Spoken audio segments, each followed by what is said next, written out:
بسم اللہ الرحمن الرحیم۔ معزز ناظرین و سامعین کرام، السلام علیکم ورحمۃ اللہ وبرکاتہ۔ شام مغربی ایشیا میں واقع ایک تاریخی اسلامی ملک ہے۔ اس کے شمال میں ترکی، جنوب میں اردن، مشرق میں عراق، مغرب میں لبنان اور بحیرہ روم، اور جنوب مغرب میں اسرائیل کے زیر قبضہ فلسطین واقع ہے۔ اس ملک کو اردو میں شام کہتے ہیں، عربی میں اس کا اصل نام سوریہ ہے اور اسے انگریزی میں سیریا کہتے ہیں۔ یونانی اسے سیریو کہتے تھے۔ یہ نام قدیم اشوریا سے ماخوذ ہے۔ اشوری سلطنت پونے 3000 سال پہلے عراق، مغربی ایران، جنوب مشرقی و وسطی ترکی، لبنان، اردن، فلسطین، شمالی مصر اور شام پر محیط تھی، اور اس کا دارالحکومت اشور دریائے دجلہ کے کنارے عراق میں واقع تھا۔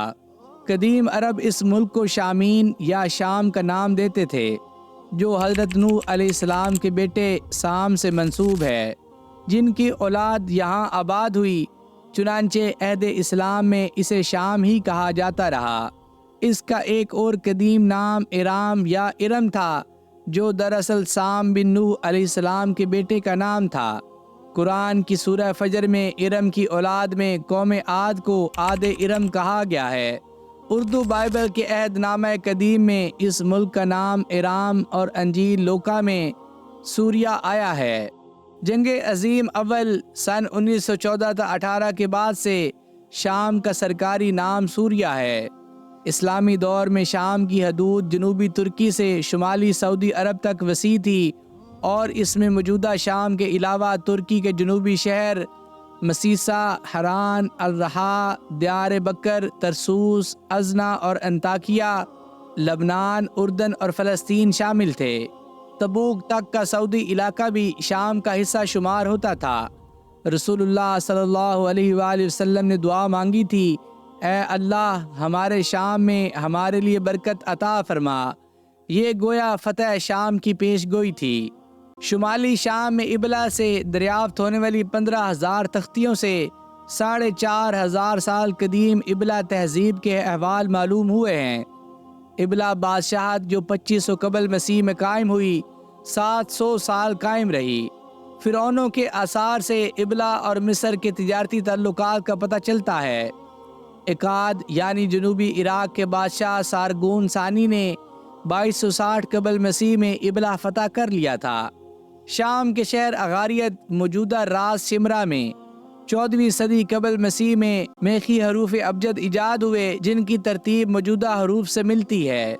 1800 سے 2000 قبل مسیح کے لگ بھگ سیدنا ابراہیم علیہ السلام عراق سے حران آئے، اور حران یعنی ترکی سے ہجرت کر کے شمالی شام کے شہر حلب پہنچے، اور یہاں ان کے دودھ تقسیم کرنے کے باعث اس کا نام حلب یعنی دودھ پڑ گیا تھا۔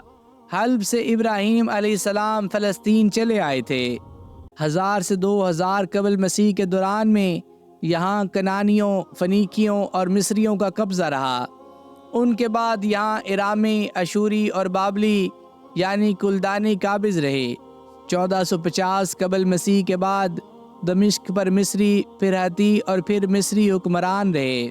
ارامی سلطنت 1000 قبل مسیح سے 732 قبل مسیح تک قائم رہی۔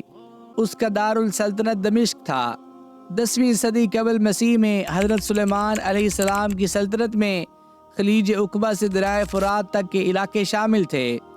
کلدانی بادشاہ بخت نصر نے 6 صدی قبل مسیح کے اوائل میں شام فتح کر لیا تھا۔ قدیم شام کے مشہور شہر ارپد یعنی تل ارنود، حلب، قادس، حما، دمشق اور تدمر تھے۔ 6 صدی قبل مسیح کے وسط میں ایرانی بادشاہ کوروش، جس کا یونانی نام سائرس تھا، اس نے شام فتح کر لیا، جس کا نام ذوالقرنین، اور اس کی فتوحات کا قرآن سورہ کہف میں ذکر آیا ہے۔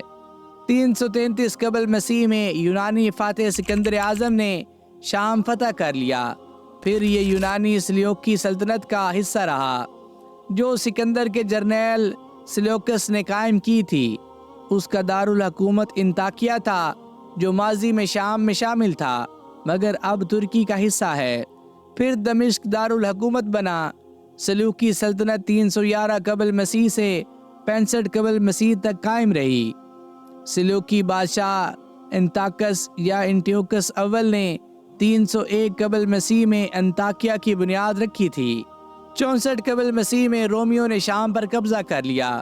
اس دور میں 5 لاکھ آبادی کا شہر انطاکیہ روم اور سکندریہ کے بعد رومی سلطنت کا تیسرا بڑا شہر تھا۔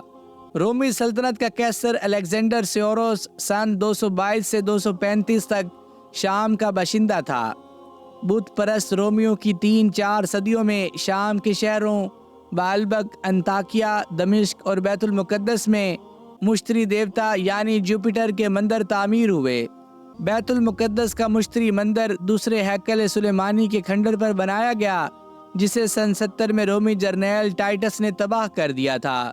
پہلی سے تیسری صدی قبل مسیح تک شام کے شہر تدمر میں ایک عرب سلطنت قائم رہی، جو سلطنت روم کی باج گزار تھی۔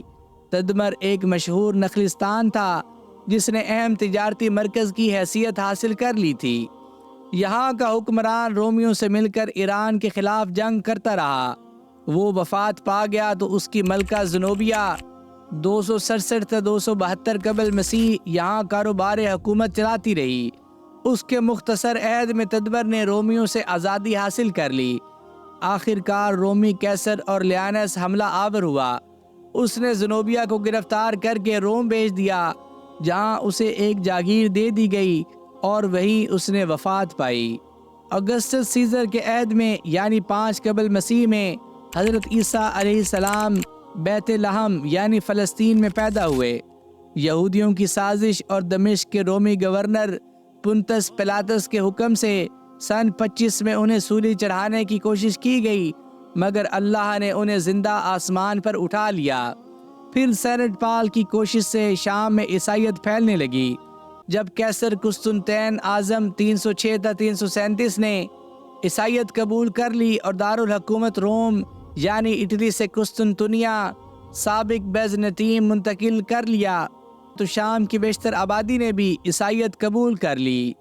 پیغمبر اسلام حضرت محمد صلی اللہ علیہ وآلہ وسلم اپنے لڑکپن میں ایک تجارتی سفر کے سلسلے میں اپنے چچاؤں ابو طالب اور حارث کے ہمراہ شام کے شہر بصرہ اور شام آئے تھے، جو دمشق سے تقریباً 100 کلومیٹر جنوب میں ہے۔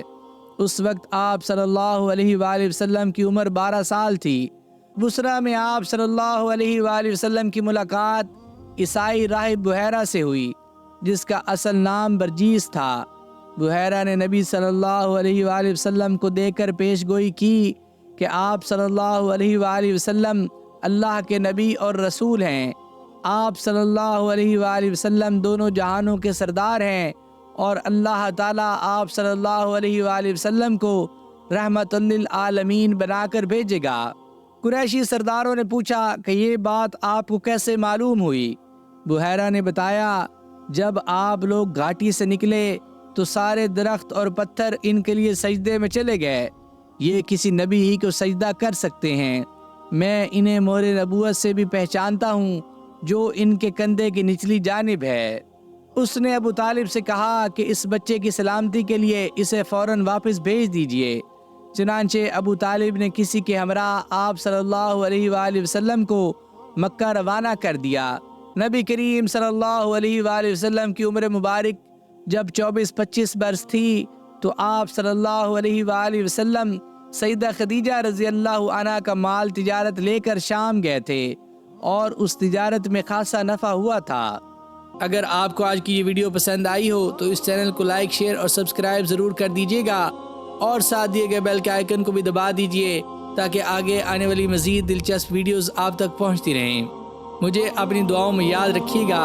جزاک اللہ۔